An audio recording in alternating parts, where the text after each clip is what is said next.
Hello my dear friends, welcome back to GVS vision Garuda పురాణం.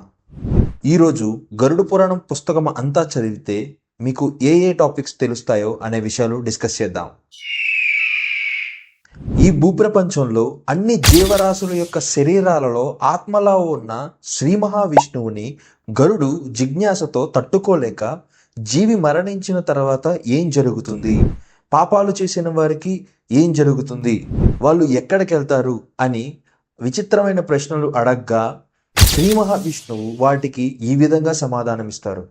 గరుడు అడిగిన ప్రశ్నలకి శ్రీ మహావిష్ణువు సమాధానం ఇస్తూ ఉంటారు కాబట్టి ఈ పురాణానికి గరుడ పురాణం అని పేరు వచ్చింది.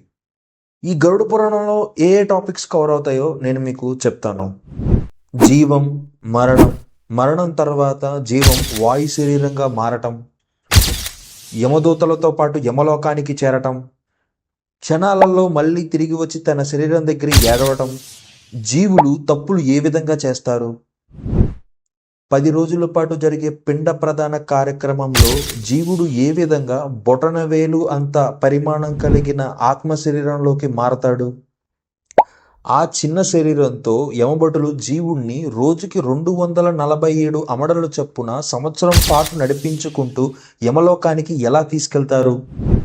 ఒక అమ్మడం అంటే 13 కిలోమీటర్లు. అటువంటిది రోజుకి 247 అమడలు అంటే 247 × 13 = 3211 కిలోమీటర్లు. అంటే ఒక రోజుకి యమభటులు జీవుణ్ణి 3211 కిలోమీటర్ల చప్పున నడిపించుకుంటూ యమలోకానికి తీసుకువెళ్తారు.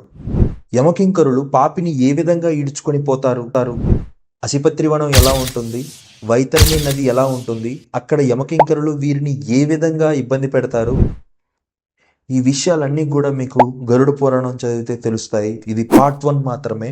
పార్ట్ 2లో ఇంకా కొన్ని విషయాలు కవర్ అయ్యేవి చెప్తాను. ఈ వీడియో మీకు నచ్చినట్లయితే లైక్ చేయండి. నేను పెట్టే నెక్స్ట్ పార్ట్ మీకు తెలియాలనుకుంటే నా ఛానల్ని సబ్స్క్రైబ్ చేయండి. మళ్ళీ నెక్స్ట్ వీడియోతో కలుద్దాం. అంతవరకు బాయ్. Thank you.